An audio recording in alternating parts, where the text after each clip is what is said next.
In the aftermath of October 7th and the rise in anti-Semitism that we've seen, politicians and others have been speaking of anti-Semitism and Islamophobia as well in the same sentence, as if there's some kind of equivalence.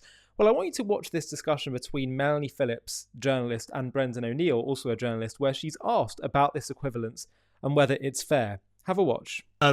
Right, a question from Gareth. The media and political classes often try to make an equivalence between anti-Semitism and Islamophobia.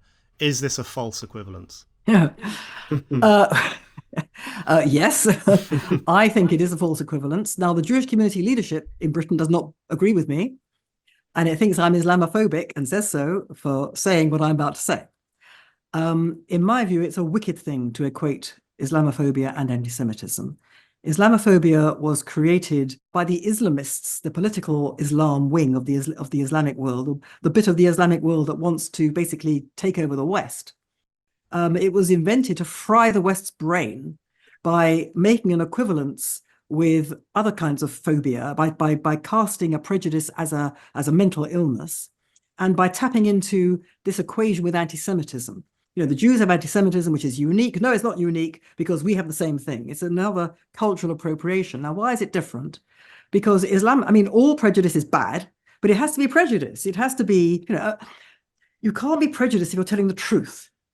A prejudice rests on lies and defamation and bigotry, which means that you have a view which is not supported by evidence. It's produced by some sort of innate feelings of some kind.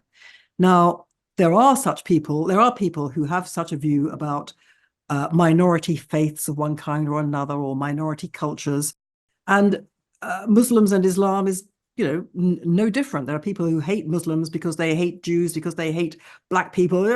It's part of that, no question. However, Islamophobia was not invented for that reason. That would just be anti-Muslim prejudice. Islamophobia was invented to pathologize and uniquely stigmatize any criticism of the Islamic world whatsoever and make it beyond the pale. So you cannot criticize anything about Islam. You cannot criticize anything about the Muslim community without being accused of Islamophobia. And you cannot say, as I have said and will say again, that there is a greatly disproportionate amount of Jew hatred in the Muslim world.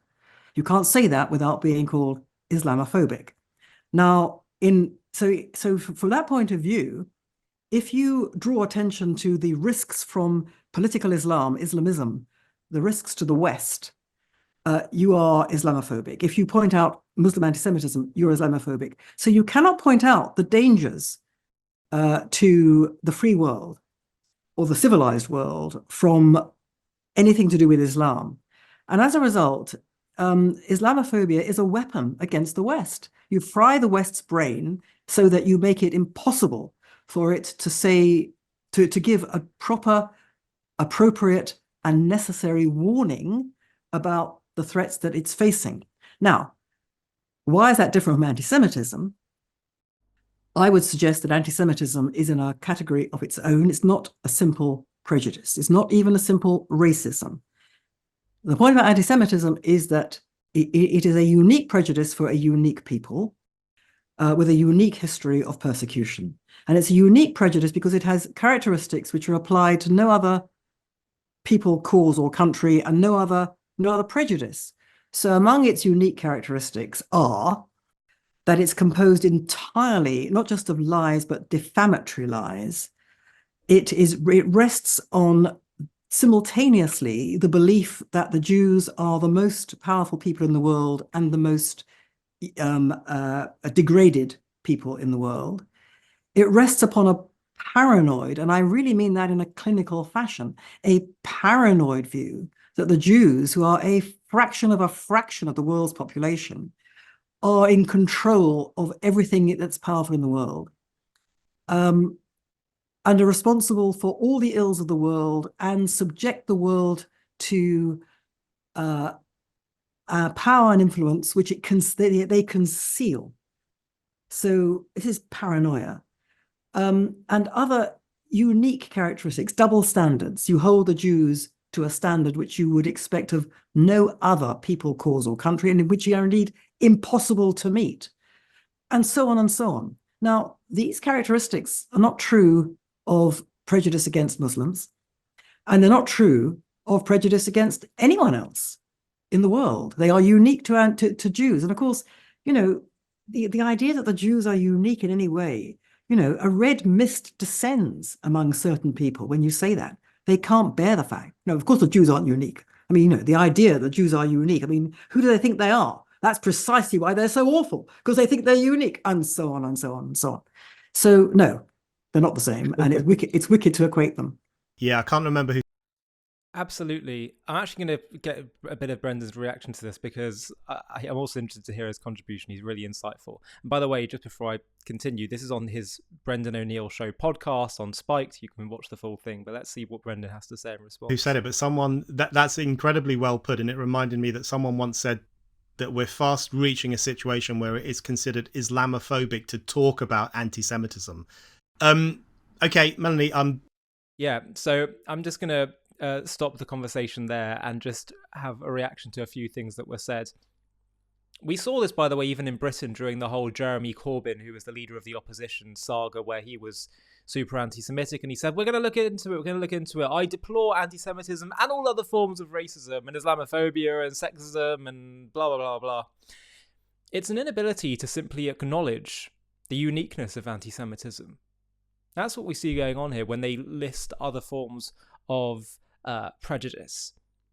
It's an inability to actually acknowledge the uniqueness of this virus, that we don't see, as Melanie says, so many of the characteristics that occur in other prejudices. I would say that anti-Semitism actually is a unique hatred for 4 reasons. Number 1, its intensity. Number 2, its longevity. Number 3, its universality. And number 4, its irrationality. So I'll just go through them very quickly. Longevity, it's been going on since time immemorial. Since the Jews are first referred to as a people in the Bible even, Pharaoh says, let's kill them.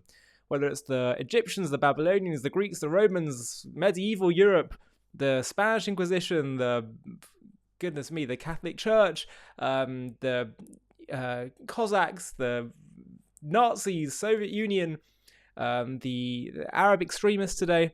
It's a very old hatred.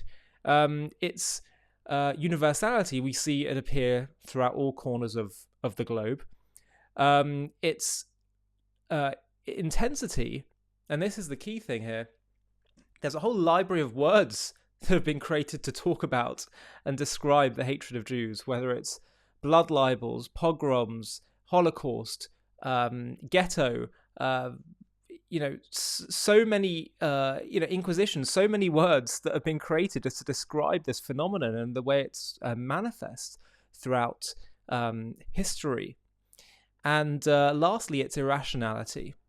And this is one of the key points that Melanie's talking about, that there's a difference between having genuine concerns about a type of ideology versus a hatred that is so clearly just using excuses to justify a hatred that's underlying. The excuses given for hating Jews: we hate Jews because they're capitalists, because they're communists, because they're killed Jesus because they created Jesus, because they are parasites in our land because they created their own state, because they are inferior because they think they're superior, because they are not a part of our society and just outliers, or they're far too assimilated into our culture and they're trying to take it over. The reasons given are not just different, but they're contradictory.